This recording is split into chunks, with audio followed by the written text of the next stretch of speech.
Hello everybody, welcome back to another Conversations with Projektor. Today we start with, do I export delay and reverb from productions? Before I go, you can contribute topics for this series on my Discord server. Do you export stems with delay and reverb? Yes. So delay and reverb are so essential to the sound of your psytrance, for example, your one-shots and stuff like that. If I take any one-shot in here, you can see that there's like delay tails going to be here. I'm trying to find like a very good example of that. Yeah, here. So there's a delay tail going to be here, which is massive, right?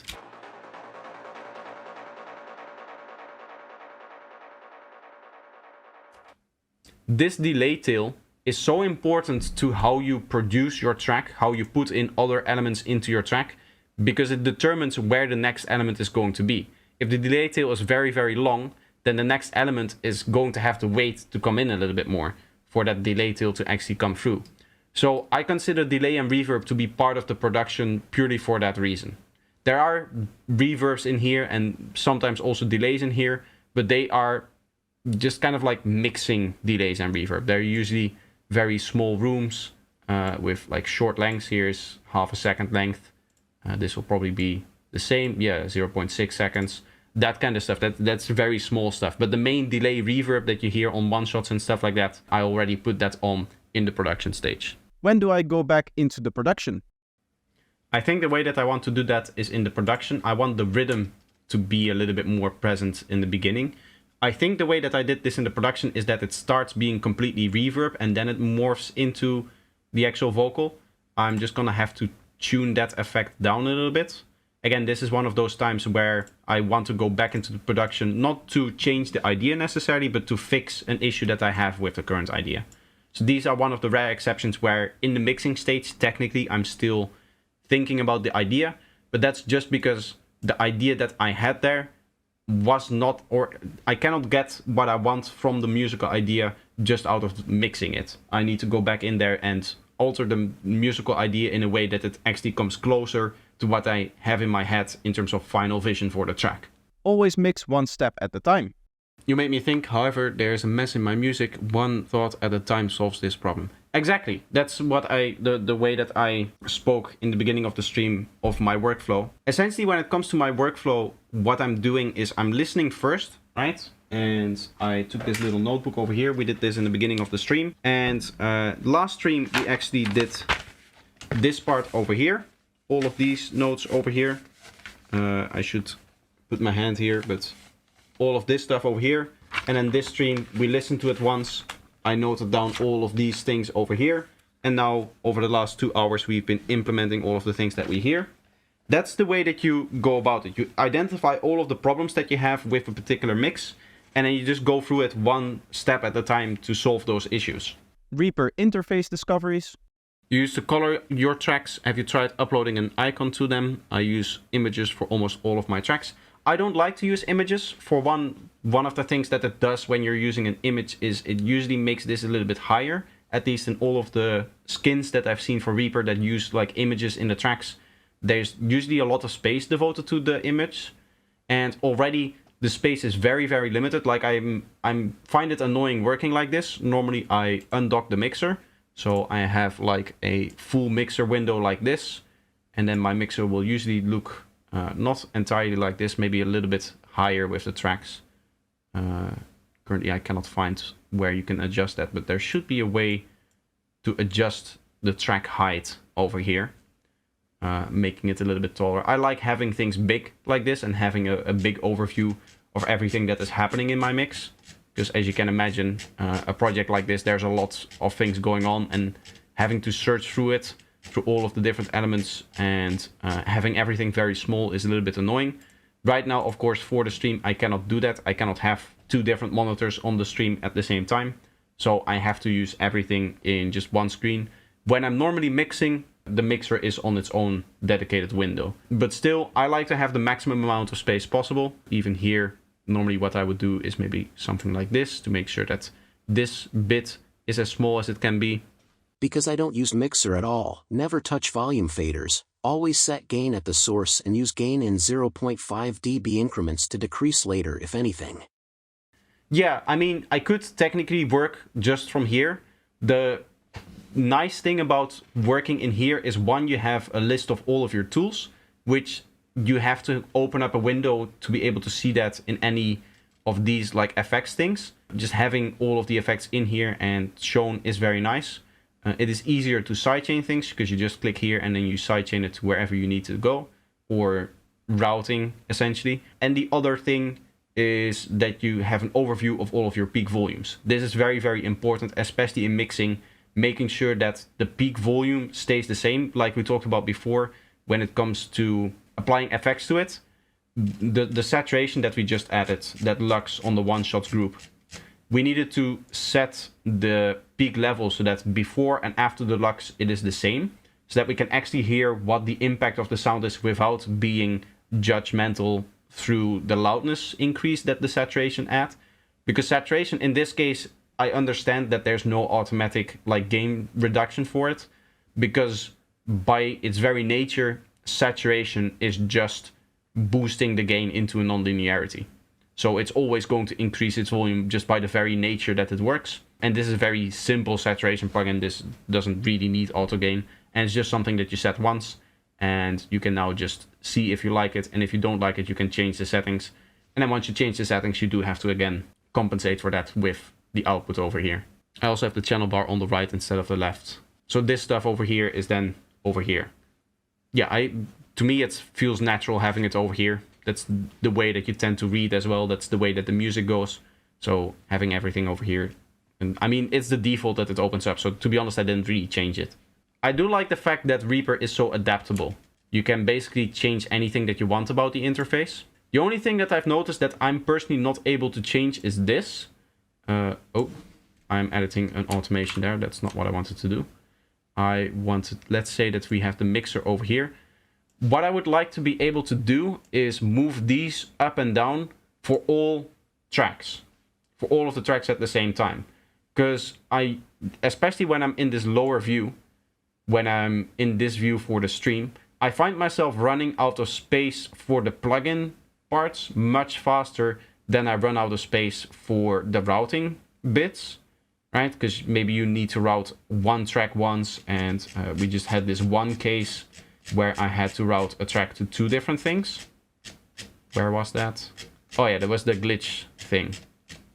So this over here. This is the first time I've, in this project at least, had to route a track to do two different tracks. So ideally what I would want is just have it like this, where it's always two tracks showing.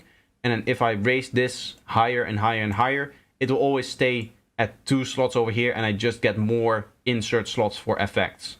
I don't think there's a way to automatically do that. It would be nice if there would be a way to do that, because to me, the effect slots are much more useful than the sending and the routing of the audio. And I believe it's also the same with this thing over here, the way that you set the individual slider height. It would be nice if there was a way, maybe there is, maybe I should be holding, aha. Okay, so that's how you learn, guys. You hold control and then it moves everything equally, and that's nice. That's actually perfect. Really cool. Okay, so I can just set it up like this. That's ideal. Yeah, now I have exactly the visuals that I need, because as you can see, none of the effects come outside of where I need it to be. Maybe for the snare, because I think that the snare, yeah, the snare is the one that we have the most plugins on.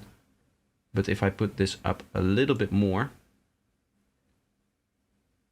Exactly. And now I can just hold control and make this precisely the way that I want. And I have as many slots as I need. And you guys are able to see exactly all of the effects and plugins that I'm using whenever I'm scrolling through the mixer. So that's huge that I found that out now.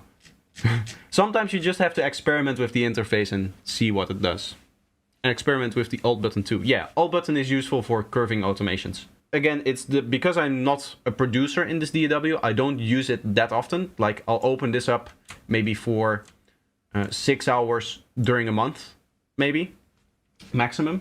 So I don't really spend enough time in this DAW to truly learn all of those little nitty-gritty details. I am 100% sure that the next time that I open up Reaper, when I have to do another mixing project in, say, a month and a half, I have forgotten about holding control and moving stuff up and down like that. But that's just the way that it is, with the fact that I don't really spend too much time in here. You just don't have a lot of time to actually learn all of those things. LFO Tool separation trick. There's maybe a cool separation trick that we can do here. If I send this thing to another track to its input, we can essentially, how would we do it? Let's send it to 2 tracks. Let's send it here, and not again to the second one, of course, but we'll need another track here and we'll send it there as well. And then I would like to disconnect this one from the master track so it doesn't go to its group, essentially, to this one over here. There is a way to do that. Set your sends to pre-fader and then lower the sending track fader to 0 output. Okay, in that case, what I'm going to have to do is take all these 3 and put them in a folder here. What we can do now is, using LFO Tool, theoretically the way that we can do this like this. So we'll just have this part come through here.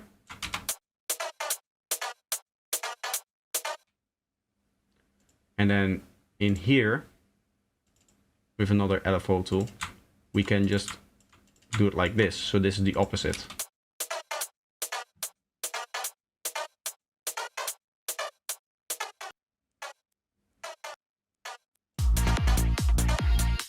So now I can, I want to take the volume here, and then I want to set the volume to this one over here, and I can set this to 0. And then these 2 need to be pre-fader post effects. So pre-fader post effect.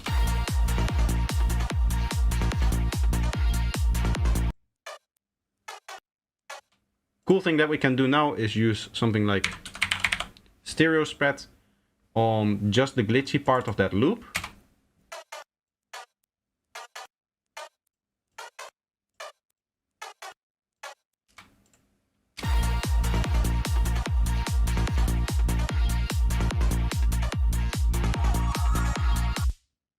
And we can dial in the stereo width of the glitchy part of that loop without actually affecting the main head that is in there, because I do like the main head to be completely mono. Does EQ cause phase shift or the other way around? I've reposted this video about phase shift causes EQ.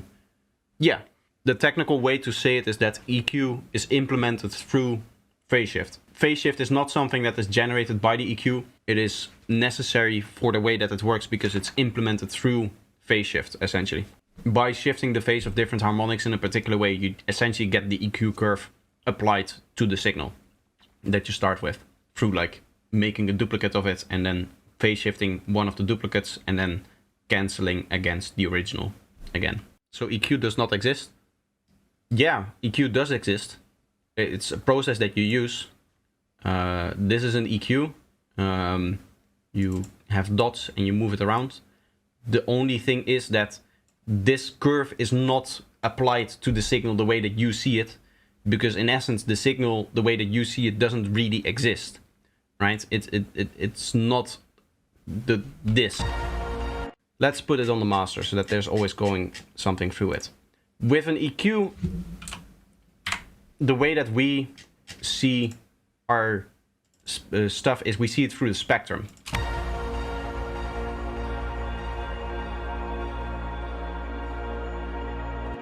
Right, we see this over here, which is a spectrum. And then we say, oh, this part of the spectrum is the mid frequencies, this part of the spectrum is the high frequencies, this part of the spectrum is the low frequencies. In reality, this doesn't exist. At the end of the day, it's still a waveform going through it. It's still just an audio signal going through it.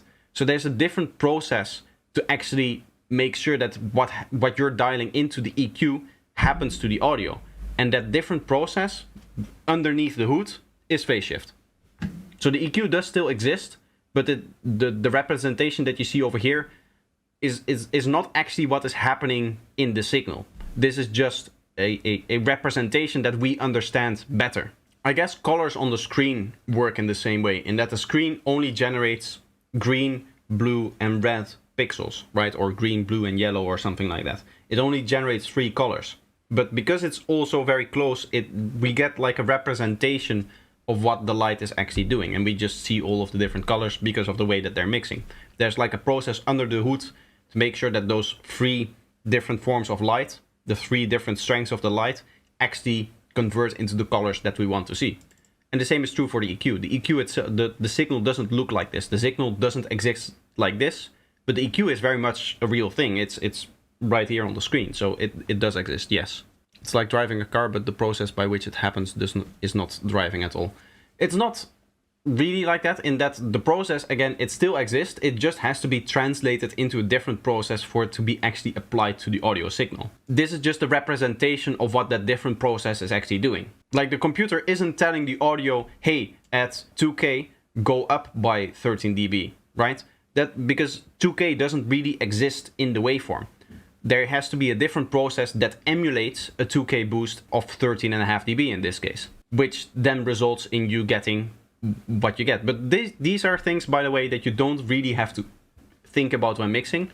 Yes, phase shift is very important, especially in psytrance. We do a lot with phase. We work a lot with phase, much more than the average producer, I think. But you don't really, when you're mixing, when you're EQing and stuff like that, you don't necessarily always have to think about, oh, this is going to cause a phase shift and stuff like that. I would say only on the kick and bass do you really have to be careful with phase shift. Anything else, you can pretty much do whatever you want, to some extent, at least in regards to phase shift. Alright, that's going to be it for today's video. I hope that you enjoyed it. Let me know if you did by leaving a like, and if you're new here, make sure that you're subscribed. I hope to see you in the next one. Bye bye.